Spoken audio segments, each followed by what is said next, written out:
Այսօր 5 տականից կկարդանք ծննդոց 39-ից 41-16-ը։ Այստեղ մենք տեսնում ենք, որ Հովսեփի վարքագիծը պայմանավորված էր իր բարեպաշտական բնույթով, եւ դրա հիմքը նրա ընդունումն էր, որ նա պատկանում է Աստծուն եւ ծառայում է նրան։ Հաճախ են ասում Տերը Հովսեփի հետ էր։ Տերը մեզ հետ է, երբ մենք որևէ բան ենք անում, եւ մենք պետք է դա անենք նրա օգնությամբ։ Գայթակղության պահերին նա մեզ հետ է եւ դրանց խուսափելու ճանապարհը ցույց է տալիս։ Մենք պետք է հեռու մնանք գայթակղությունից, եւ եթե շատ է մոտենում, մենք պետք է փախչենք։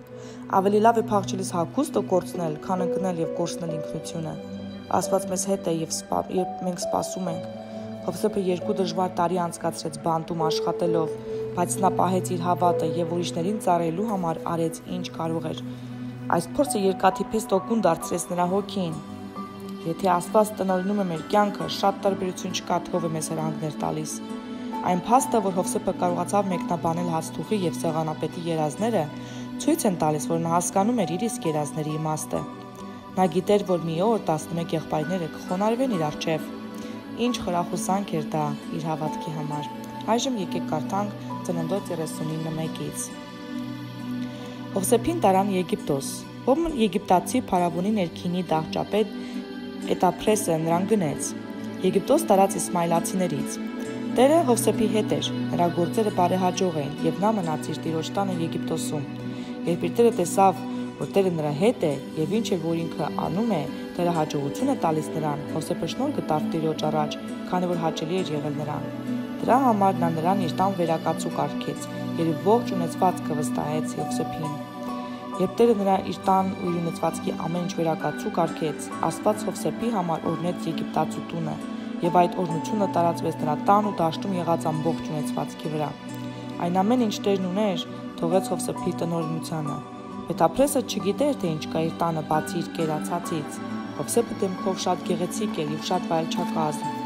Այս բաներից բոլորից հետո նրա տիրոջ կինը իր աչքը գցեց Հովսեփի վրա եւ ասաց նրան. «Արի ինձ հետ»։ Բայց նա մերժեց իր տիրոջ կնոջը ասելով, թե եթե իմ տերը իմ տան ողջ ունեցվածքը վստահել է ինձ, եւ այս տանը ինձնից ավելի մեծ մարդ չկա, ով ինձ ոչինչ չի արգելված, քեզանից բացի, որովհետև նրա կինն ես, ապա ինչպես կարող եմ անել այս չար ու սոսկալի բանը ու մեղանչել Աստծո առաջ։ Թեև նա ամեն օր այդ մասին էր խոսում Հովսեփի հետ, բայց Հովսեփը չէր համաձայնվում նրա հետ, ոչ էլ փորձում էր մոտենալ նրան։ Այսպես պատահեց, որ մի օր Հովսեփը ինչ որ տան գործով տուն մտավ։ Ընտանիքի անդամներից ոչ ոք չկար տանը։ Կինը բռնեց նրա շորերից ու ասեց. «Պառկիր ինձ հետ»։ Հովսեփը թողնելով իր շորերը ձեռքում դուրս փախավ։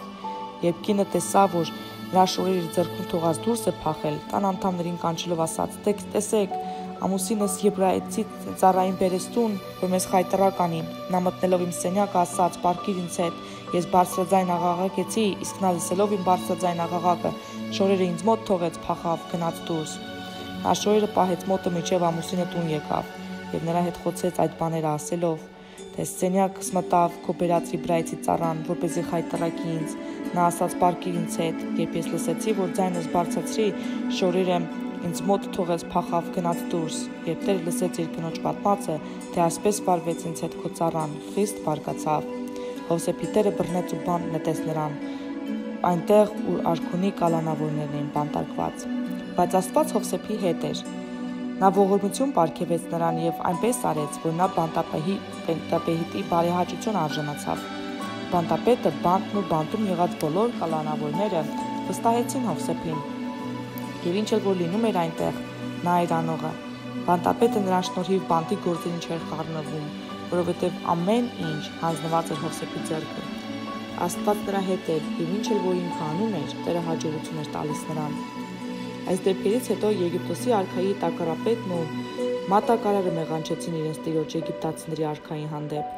Բարկացավ փարավոնը եւ երկու ներքիններին տակառապետին եւ մատակարարի վրա, եւ նրանց բանտ նետեց դահճապետի մոտ, այն բանտը, ուր Հովսեփն էր արգելափակված։ Դահճապետը նրան հանձնարարեց Հովսեփին։ Սա սպասարկում էր նրանց։ Նրանք որոշ ժամանակ մնացին բանտում։ Միևնույն գիշերը բանտում երազ տեսավ եգիպտացիների արքայի տակառապետն ու մատակարարը։ Ամեն մեկը մի երազ։ Աստված Հովսեփին Առավոտյան Հովսեփին մտավ նրանց մոտ եւ տեսավ, որ նրանք հուզված են։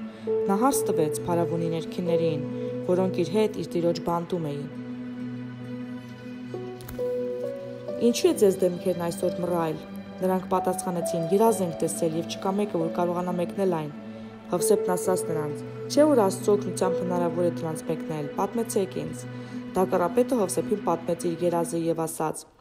երազում իմ առաջ երևաց մի որդատունգն ուներ 3 կանաչ ճյուղեր եւ հասունացած խաղողի 3 ողկույզներ։ Փարավոնի բաժակը իմ ձեռքին էր, վերցեցի խաղողը, ճմլում փարավոնի բաժակի մեջ եւ բաժակը տալիս է փարավոնի ձեռքը։ Հովսեփն ասաց նրան. դրա մեկնությունը հետեւյալն է. 3 ճյուղերը 3 օրեր են, կանցնի 3 օր, փարավոնի կինը, փարավորը կհիշի քո նախկին իշխանությունը եւ քեզ նույն տակառապետի պաշտոնին կնշանակի։ Դու փարավոնի բաժակն կտաս նրա ձեռքը, ըստ քո նախկին իշխանության, ինչպես անում էիր տակառապետ եղած ժամանակ։ Իսկ երբ գործդ հաջող ընթանա, դու հիշիր ինձ, ողորմած եղիր իմ հանդեպ, հիշիր ինձ փարավոնի առաջ եւ ինձ ազատիր այս բանտից, որովհետեւ առևանգելով ինձ բերեցին եղբայրներիցս երկրից եւ այստեղ ոչինչ չարեցի, բայց ինձ նետեցին այս բանտախուցը։ Երբ մատակարարը տեսավ, որ նա երազի ուղիղ մեկնություն տվեց, ասաց Հովսեփին. ես էլ եմ երազ տեսել։ Երազիս մեջ գլխիս վրա ընտիր ալիվորով 3 զամբյուղ կար։ Վերևի զամբյուղի մեջ կային մատակարարի պատրաստված այն բոլոր ուտելիքները, որ ուտում էր փարավոնի արքան։ Թռչուններն ուտում էին իմ գլխի վրայի գտնվող զամբյուղից։ Հովսեփը դիմելով ասաց.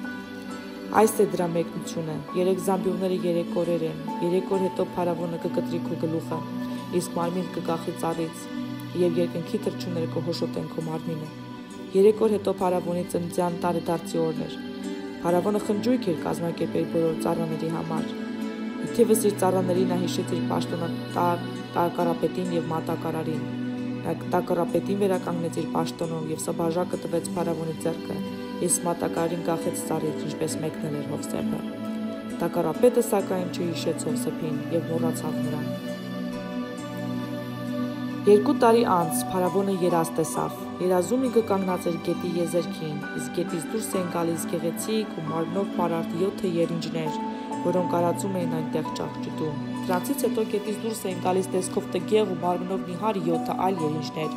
եւ մյուս երինջների հետ արածում գետի եզերքին։ Տեսքով տգեղ ու մարմնով նիհար 7 երինջները ուտում էին տեսքով գեղեցիկ եւ պարարտ 7 երինջներին։ Սարթնեց փարավոնը, նորից քուն մտավ։ Նա տեսավ մի երկրորդ երազ։ Ահա մեկ ծողունից բոսնում էր ընտիր ու գեղեցիկ 7 հասկեր, ապա բուսածչոր ու խրճակահար 7 այլ հասկեր, եւ չորուկ խրճակահար 7 հասկերը կուլ տվեցին ընտիր ու լի 7 հասկերը։ Զարթնեց փարավոնը ու տեսավ, որ երազ էր։ Առավոտյան խռովեց նրա հոգին։ Նա մարդ ուղարկեց կանչել, տվեց Եգիպտոսի բոլոր երազահաններին, երկրի բոլոր իմաստուններին եւ պատմեց իր երազները, բայց չգտնվեց մեկը, որ կարողանար մեկնել փարավոնի երազները։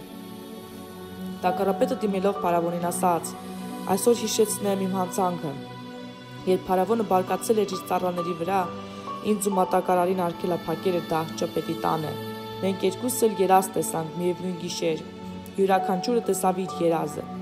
Այնտեղ մեզ հետ էր դահճապետի ծառա եբրայեցի մի պատանի։ Պատմեցինք նրան եւ նա մեկնեց մեզ մեր երազները, տալով յուրաքանչյուրիս իր երազի մեկնությունը։ Եվ եղավ, որ ինչպես մեկնել էր մեզ, այնպես էլ կատարվեց։ Ես եկա հասա իմ պաշտոնին, իսկ նրան կախեցին ծառից։ Փարավոնը մարդ ուղարկեց եւ կանչել տվեց Հովսեփին։ Հանեցին նրան բանտից, երեսն ածիլեցին, փոխեցին նրա պատմուճանը եւ նա ներկացավ փարավոնին։ Փարավոնն ասաց Հովսեփին. երազ եմ տեսել եւ չկա մեկը, որ մեկնի այն։ Ես լսել եմ քո մասին, ասում եմ, որ դու երազներ պատմեն քեզ, դու կմեկնես դրան։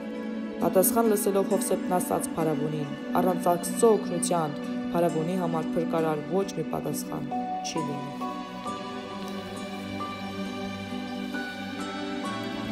Իսկ այժմ կկարդանք նոր կտակարանից Մատթեոս 12:46-ից մինչև 13:23-ը։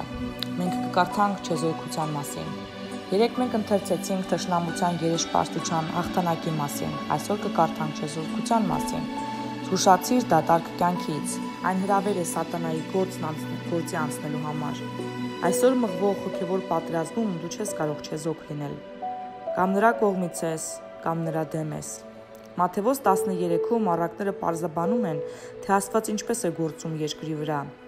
Երկնային արքայությունը իրական եկեղեցին չէ, քանի որ այն պարունակում է ճիշտն ու Սուտը փրկվածներին ու կորածներին, երկնային արքայությունը ժողոված է բոլոր նրանցով, որոնք որևէ տեսակի հակամարտությամբ դավանում են արքային։ Աստված մարդկային սրտերում իր խոսքն է սերմանում և սպասում է պտուղներին։ Նա սերմանում է աշխարհում իր մարդկանց մեջ, որոնք նրան բերք են տալիս։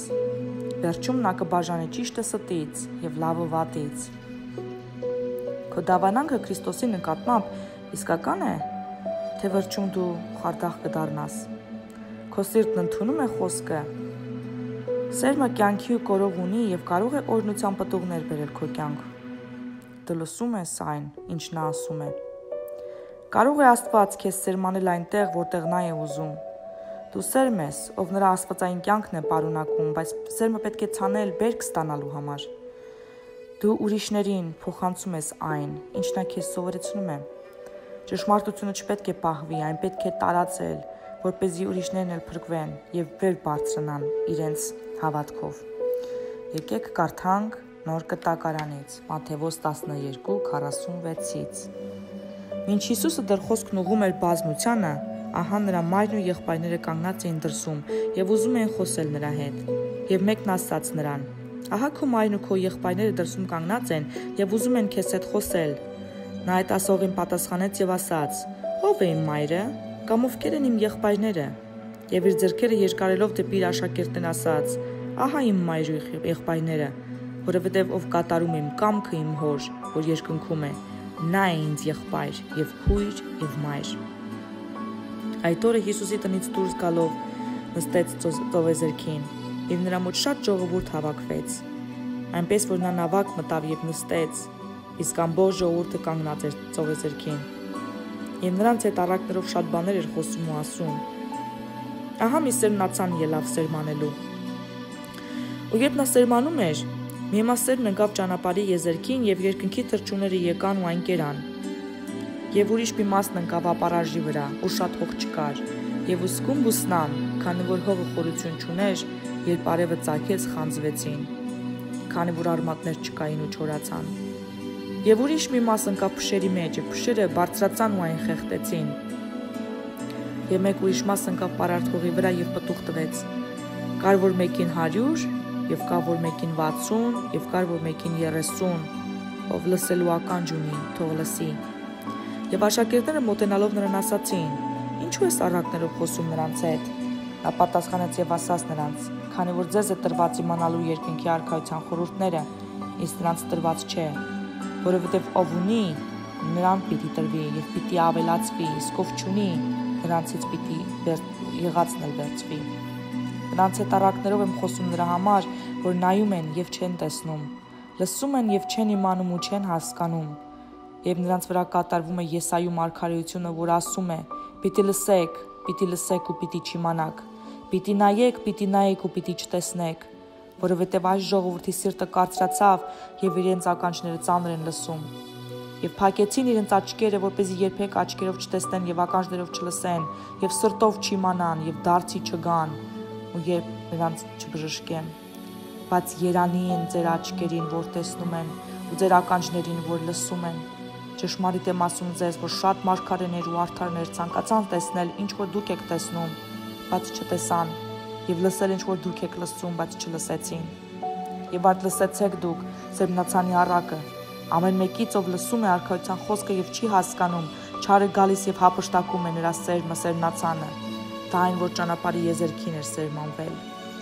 Եվ ով ապարաժի վրա սերմանվեցավ, այն է, երբ լսում է խոսքը, իսկույն ուրախությամբ ընդունում է այն, բայց քանի որ ինքը իր մեջ արմատներ չունի,